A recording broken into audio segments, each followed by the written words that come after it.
Welcome back to the Dear Global Leader podcast. I'm back with Larissa Garcia. She was the guest of the previous part one. We were discussing a bit more the skills of investment and risk taking. And now we'll dig more into global portfolio, career portfolio, networking. So, Larissa, you have like a career, you had a career as a global leader in telecom, and then you moved to real estate, and now you have moved fully into investing within VC, you were explaining, and also business angel. But also something super special about you is that you are the consul of Republic in Denmark. So this is fantastic. We will also discuss about that today. And I love people like you that are slashers. I've read a book about that, meaning that you are investor slash real estate slash something, and it seems to become something more and more relevant for, our dynamic world. It's a bit complicated to have like one career, and I think it's super interesting. Maybe we'll touch upon that. Maybe it could be the first question. Do you also feel around you in your network that this is becoming something relevant to have this type of career portfolio now? Well, I would say I have an age that allows me to have that career. Not everybody at a younger age can afford to have a portfolio career. And at the beginning of my career in corporate, the important thing for me was to prove myself, to come into an organization and grow Mm, with it, right? Learn and get responsibility and learn about the tricks of the trade. Later on, I've been privileged to come to to build a portfolio of investments, and I mean, you can do that in different ways. There's some people that choose a path of I stay in corporate and get mm, a wealth manager to allocate the funds here and there as according to some specifications. I chose to do it myself, and I find it very rewarding because I'm forever learning. mm, This there are no two deals that are the same. Also in property or in startups, mhm, and at the end of the day, when you deal with businesses and people, mhm. it is so dynamic. So, and Yeah. that is definitely what gets me out of bed every day and makes me very happy. Gives me a lot of energy. So, as a person, I am very curious, and I am also I get very excited about new ideas Mhm. and seeing people that burn for a mission. I love that, and gives Yeah. me a lot of satisfaction to help Mm. them go forward. And if there is a dollar or two at the end of the day, well, what the hell, You will take it. we take that. But actually No, something, it's not philanthropy, not at all. yeah, It is a very business. much show me the money, right? But what can I say? It is not at any cost. Hmm. It has to be done with some integrity and with respect for the process and what you're dealing with, and Hmm. the time Yeah, things take. A business needs the time to develop. There are yeah, there are some elements that are very important yeah. in my view.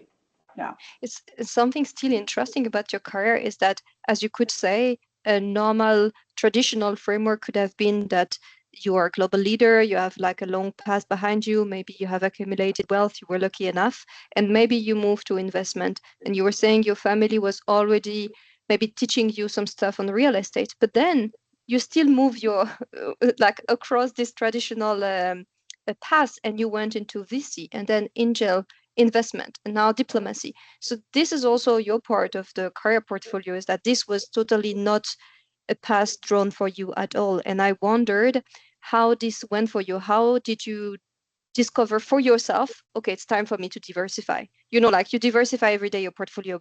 But when was this the breaking point for you, where you know that you can handle something else on top of the rest? Yeah. Well,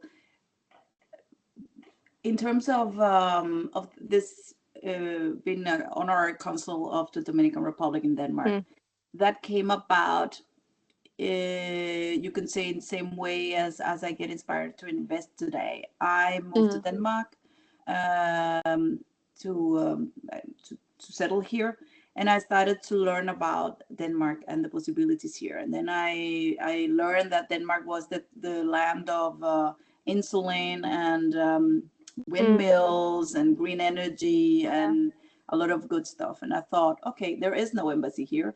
Nobody represents my country here. So I wrote a letter and filled in a form and sent it to the Dominican Republic Foreign Ministry and say, Wow. if you need a representation, I am here. So 2 years later, I was appointed that honorary consul. So as an honorary consul, I am an agent of both countries in both countries. So I represent Dominican Republic here, and I promote both knowledge about both countries in both places. We don't have Dominican Republic don't have representatives from Denmark, so it is relatively little activity there is, but it nevertheless requires attention. So my take on honorary consul, and that is in general what an honorary consul is to be an agent of countries facilitating encounters. And I'm a link maker, you can say. So in that respect, my corporate career helped me a lot, because you still have to put Stakeholder together a management. proposal, you still need to sell, you still need to deal with people. But with you call it diplomacy. I mean, you really need to build trust before you start talking about anything concrete, and you need to understand the cultural differences. Dominican Republic is a Caribbean country, Spanish speaking country. Denmark, Nordic, and doing business in those countries is very different. So I, as the representative of this relation, need to be able to translate, not the language as such, but No, I see also what you mean. Culturally, you need to translate what decode, they meant. Yes. yeah, and how Danes feel trust, and the other way around. And that's not easy task sometimes. But it really refines my sensibility for cultural differences. I studied, that was my master, it was international marketing, and there was a lot of focus on cultural Super. understanding and dealing in a global world. So that's also my sort of my background. So that is helping me, because talking to a person that develops software is not the same as talking to a person that is a creative with colors and in taste or whatever.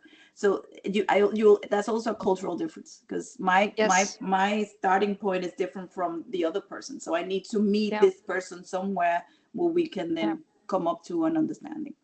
And that in corporate is the same, because you have the finance guy, you have the IT guy, you have the board, you have your boss, you have your colleagues, you have your employees. So you also need to work on your people skills from day one, because for me the success of a leader, it's about achieving results through others. Yeah. Yeah. And to be able to do that, you need to be able to influence them, motivate them. Yeah. Um, I Yeah, I agree 200, 300, 400% all what you say. It's really the essence of the podcast. I have the same conclusion as you. You know, for me, it's like I come from France, but I actually never actually really worked in France. So I'm also a collection now of different culture. And when I say culture, as you said, is not about like nationality. It's just the way people that have been on your past influence you, and then you are this collection of person, and then you realize a bit more that people are a bit different, they have different perspective. And to me, we always talk about like leadership in a silo, stakeholder management in a silo, but everything is influenced by the way we see the world, experience the world, translate the world. So we need to have people like you that can be the connector or the link, as you were saying, and that can be the translator. And I strongly believe that leadership skills of the future should be to become also this link, to know how to navigate things across that. So thank you really for sharing. Yeah. And maybe then I remember the first time we met, you were explaining that, of course, your calendar is crazy. You have a lot of events. You need to handpick the one you want to go because also you have a developed network. And we are a lot to, would love to have this type of network. And you usually realize later that you needed a network when you wanted it. So maybe do you have some, I don't know, like tips or what you are doing to nurture, maintain, develop your global network? Yeah, well, it's I invest a lot of time in that, no doubt Yeah, about it. And when you are in an organization, you have your network in your yeah, colleagues yeah. around you. But when I work by myself, then I need to actively seek Mm-hmm. my peers and people that I mean, how do I do that? Well, I have I am a member of certain investment clubs. Mm-hmm. I am where I meet investors like me, and that is it's been very rewarding because it's a still a new world for me. I've Mm-hmm. started investing in private equity VC funds and stuff about 4 or 5 years ago. Mm-hmm. So in terms of real estate, I started in another way, and it's like okay, there's the internet. I Mm-hmm. look at properties, but then I started getting to know the realtors, Mm-hmm. and then talking to people at the bank, and suddenly I was participating in activities where the Mm-hmm. same people started to meet, Mm-hmm. and like you know, saying, hey, hi, I'm Yeah. Larissa, who are you, what are you doing, what am I Mm. doing? So it is a matter of using the time in attending events where I wouldn't say like-minded people, but people that have a similar Yeah. interest than yours Yeah. The come intersection to. of some circles of Exactly. interest. And then being curious Yeah. and not expect anything back. I use a lot of time just asking, okay, who are you? What are you doing? Oh, that's Mm. interesting. Oh, and then I normally come out with a contact or an idea or an information that I can use Mm. later on. Apart from that, I like to host, so I invite people over. We have fun, have dinners, we go out. You know, the social Mm. element into it, and then I also know what people like. So if Mm-hmm. there is something that is not necessarily directly my thing, but I know Mm. that in my peers will like it, Mm. then I will just, you know, I always invite a Join. lot of people. Yeah. So I'm social in that respect, and I nurture it, and it Mm. requires definitely the time and the Mm. energy to have a network that, because that's also, I would say, having a network sounds a bit superficial, I agree. But it's but more a connection. no, but If I would say at the beginning of both my investment in property career and the yeah. next, I was the one looking out for opportunities. You know, I was Mm-hmm. out looking. Now I hardly look for. They come to me because Mm-hmm. people know me. They know what I'm interested in and so on. And then I get the cases sent in my Mm-hmm. inbox, or so people call, hey, would you want to join me in this or whatever. Mm-hmm. So that is also that is the result of the effort I've put in getting to know people, because that's what network's about, getting to know them, and I get Yeah. to know some quite closely, which is very Mm-hmm. rewarding to me. So it's very good. But not everybody is done. It's good at networking. You need to Mm-hmm. be a little bit, what you say, Yeah. outgoing. Yeah, it was actually the question I was about to ask you because I have the feeling that sometimes some people feels, you can only be good at networking if you're an extrovert. If you're like, oh, the center of the room. I mean, I define myself as an extrovert, so I'll never say I'm an introvert. But at the same time, I feel that it really just comes from what you said, curiosity and be a yes person, you know, meaning that maybe you will do some activities you don't really like, but you will just be like, okay, we will learn about something. And also just being more interested that interesting, it's, I think, a key, and doesn't really mean much if you're an introvert or extrovert. Mm. I mean, Yeah. maybe introvert needs to push themselves a bit more. Mm. But this is why I was just, do you also have friends that are good at networking and are introvert? You know, it's more about curiosity, I guess. Yeah, and it is also depends on how you do it. I mean, it takes courage to go into a room full of middle-aged men in gray suits as the only woman and Yeah. say, "Hi, I'm Larissa." Yeah. At And least it's you like, are remembered. You know, this you have a advantage. exactly. I don't know them; they all know me. Yeah. But you know, it's not that easy to break that ice. But then I think it takes practice as well. Mm, And it's not gonna hurt. Nobody's gonna bite you or anything. So yeah. just push yourself, and then maybe start in crowds that are smaller. Yeah. Yeah. Maybe then a follow-up question also on the networking, then I close it. You were saying, okay, now you have built enough of a strong network for the opportunities to come to you, and maybe a parallel to corporate. And I don't know if it was your case or not, but you can relate at least now. Sometimes we hear the strong leaders, they always says, I never apply to a role at a certain time in their career because opportunities were finding them. It seems to happen a bit the same as you. So I just wonder, what do we need to do in order to be, I don't know, visible enough and credible enough to arrive at this level? You know, where you have a strong network, but actually these networks know your skills, know, your potential, know where you could go to actually provide the right opportunity for you. Yeah, but it is as simple as showing up. Okay.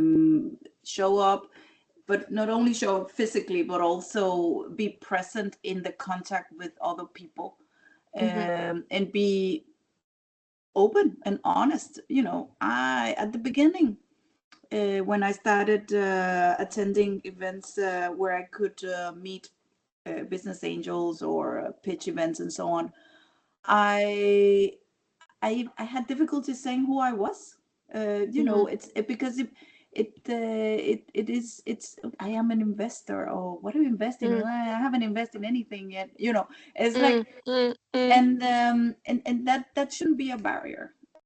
And I think in a way I should have said, and I later on that's what I do because I'm always learning. I say no, I am learning to do this, Yeah, and I'm. It's so cool that I meet you now because then you can tell me how clever you are and tell me how you do it.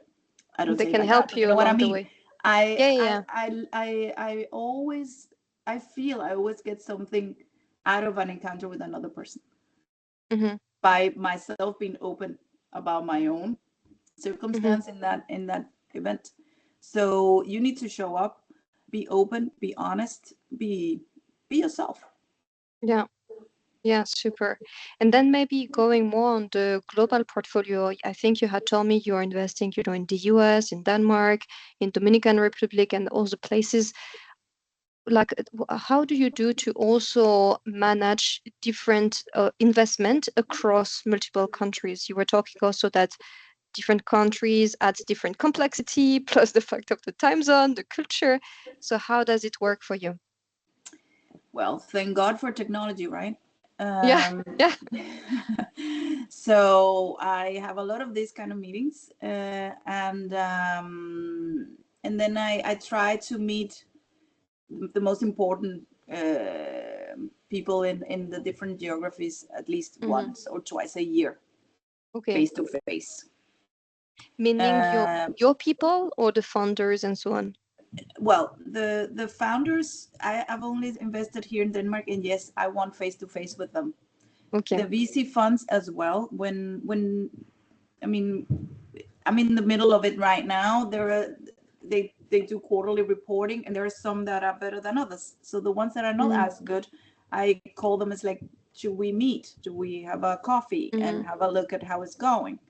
Because normally when you don't hear from them, is not a good Mm. sign. I mean, Mm-hmm. no news is not good news in that case. Mm. Mm. So If yeah, I there want isn't to, money, maybe not. yeah, exactly. So I want to hear from them.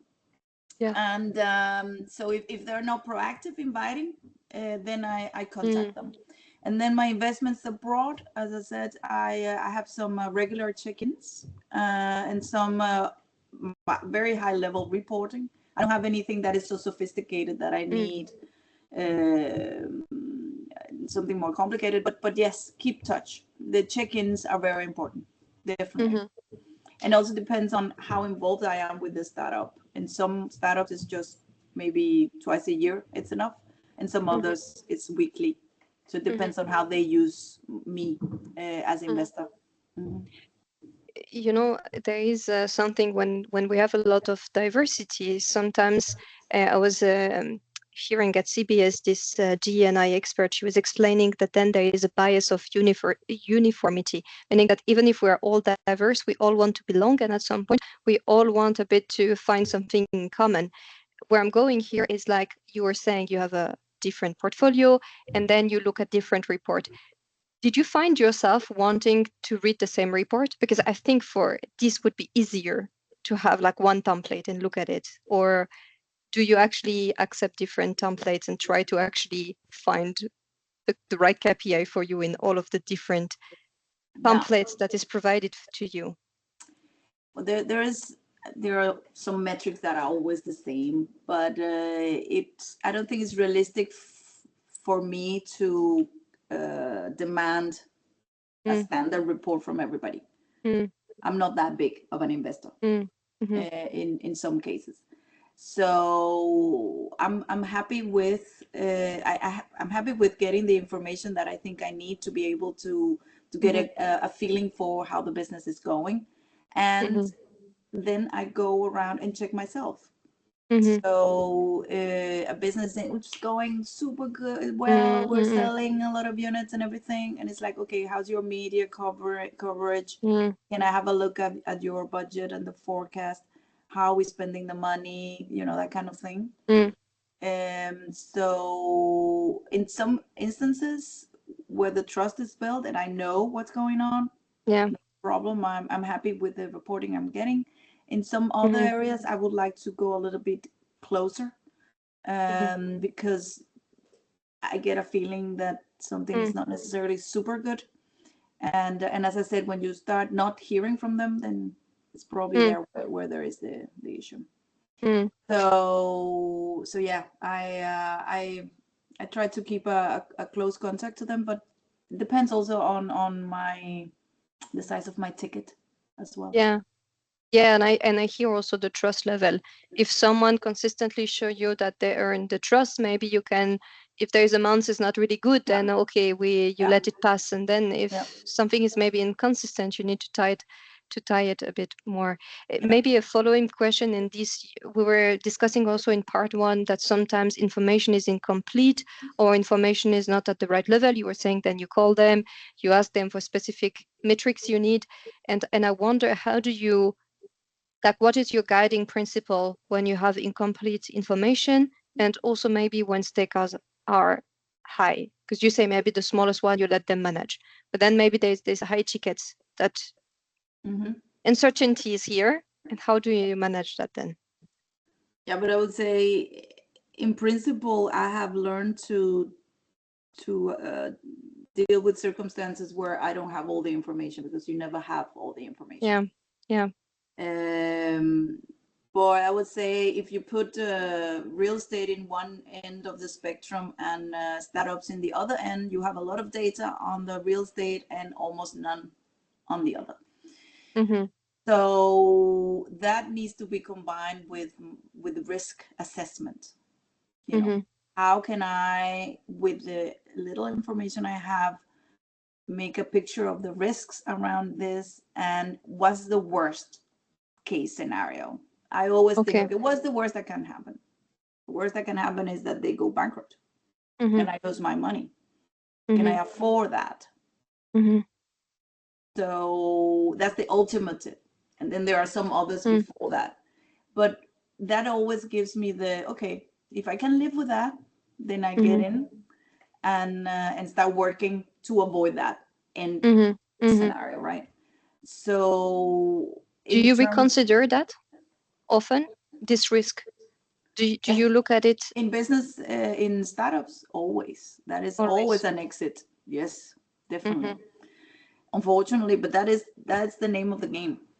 Mm-hmm. And that is why it is it's so high risk. And that is also why a way of for me to mitigate the loss in that spectrum is by investing in VC funds, because Mm-hmm. they have a yeah, you can say they are better at vetting the companies they invest Mm-hmm. my investment Mm-hmm. money in than They I am. I'm investing directly in things that are very much near to my heart. yeah. So you can say that I might go and compromise on some issues because I Mm-hmm. believe in the project, Yeah. or I believe in the person, Yeah. and I cannot put numbers into that.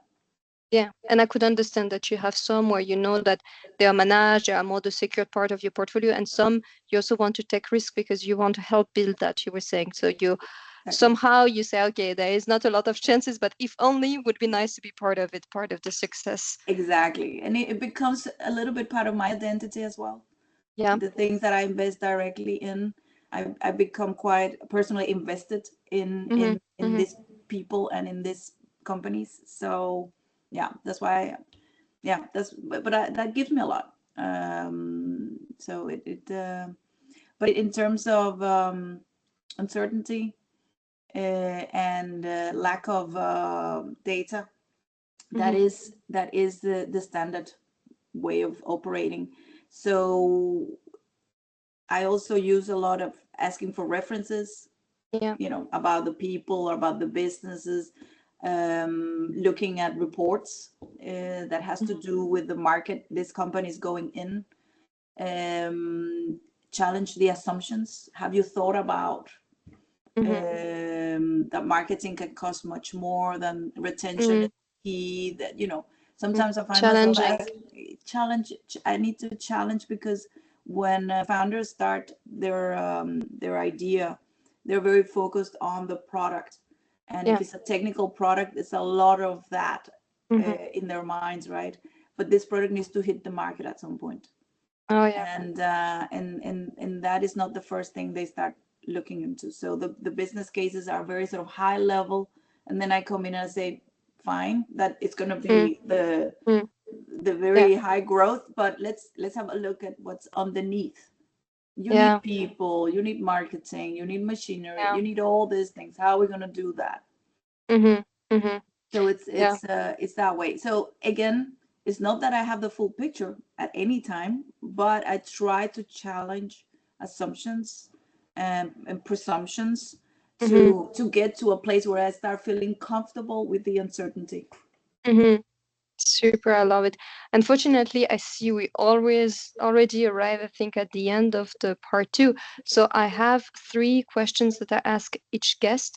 They don't need Hmm. to be super long answers, but Yeah. the first one is more about, I think we heard it, but I would love to see if you have another answer. Is like, what is something you learn early on as a skills? It doesn't need to be art skills, and that you still use today. Yeah. I mean, something I learned very early on is that leadership is not a popularity contest. It's very difficult to please everybody, Mm-hmm. and it's super tough to take the hard conversations, but they need to Yeah. be taken. And by that, you cannot be liked by everybody. And if Mm-hmm. you have that tendency in you to be a pleaser or something, Mm-hmm. you need to work on that, because then you won't be able to be a good leader, and you will be yeah, thrown away in some path that is not what you want. So Mm-hmm. leadership is not a popularity contest. I've learned that very early on. I thought you were saying investing, so better for me to not bet on these type of things, but I love to see because people always give me another answer of what I would think it would be. So it's super cool. The second question, and maybe I will do two for you, like usually is like, what is an advice that you can give to like, emerging leaders that could also apply to all leaders? Also interesting to hear maybe an advice to build optionality, because it seems that for you, you have some skills that helped you to then diversify your career afterwards, which I call that optionality. Maybe you can answer in one or two Yeah. statements. No, but you say for new leaders or right, Yeah, emerging leader. the Yeah. emerging leaders, I think it's so important to master the art of achieving results through others. The Yes. good old delegation, good old motivation. Yeah. You can do this, not giving them the solution, but giving them the resources they need to be able Hmm. to solve the issues. So achieving results through others, I think it's an art that we all need to master, Hmm. in corporate and also in investing. Sorry. And optionality, again, for me, everything makes a lot of sense and it's just Yeah. fits beautifully, and it's a it's an Yeah. evolution that is very natural. But I think it's for me personally is the fact that I'm a very curious person, and people that know me, they know that I am very optimistic on the other person's Hmm. Hmm. behalf. I can always find a good idea for you to do, Hmm. and I get very excited about good ideas and people Hmm. with passion. So taking that into account, so I have used that part of me to spot areas that I think could be profitable for me personally. Hmm. And I have built a portfolio of investments that secure my wealth in the long run. Hmm. So this wealth preservation Hmm. framework. So yeah, this is you call it optionality. I just yeah, I think it's fun to have the diversity as Yeah, well. yeah, yeah. Yeah, I echo you a lot. I think we should follow a bit more curiosity and passion, and afterwards the puzzle makes sense. Because there is always, you can always make sense of something that you were doing early on, and then it just re-emerge afterwards. So I share that with you.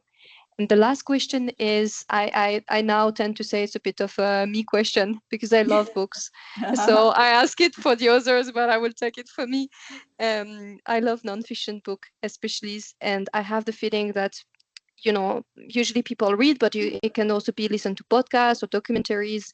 And maybe there is some resource that you love to gift or to recommend. And maybe you can offer one to me and to the audience, whatever format you prefer.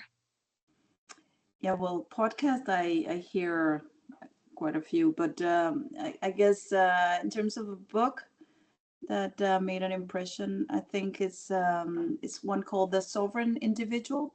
I don't know if it rings a bell. It rings a bell. It Yeah, rings a bell.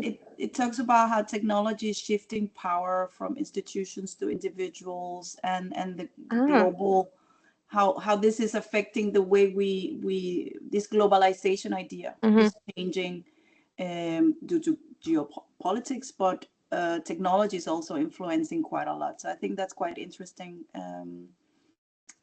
topic, very relevant right now. Yeah, yeah. So let's exchange notes when you've read it. Yes, I will. I will, and count on that because at some point I was having like a putting a post-it in one of the office that I was, and people were giving me books, lending me just for 1 week, and then I was telling them what I've read and so on, and now I have a book talk club. So Okay, things great. always make sense. But thank you so much for being here, Larissa. I will redirect everybody that wants to be in contact with you, also learn about your content and wisdom on your LinkedIn. So I'll put your name and also the link. I think will be easier in the notes. So thank you so much for your time. It was really good. Thank you. Thank you, Tiphaine.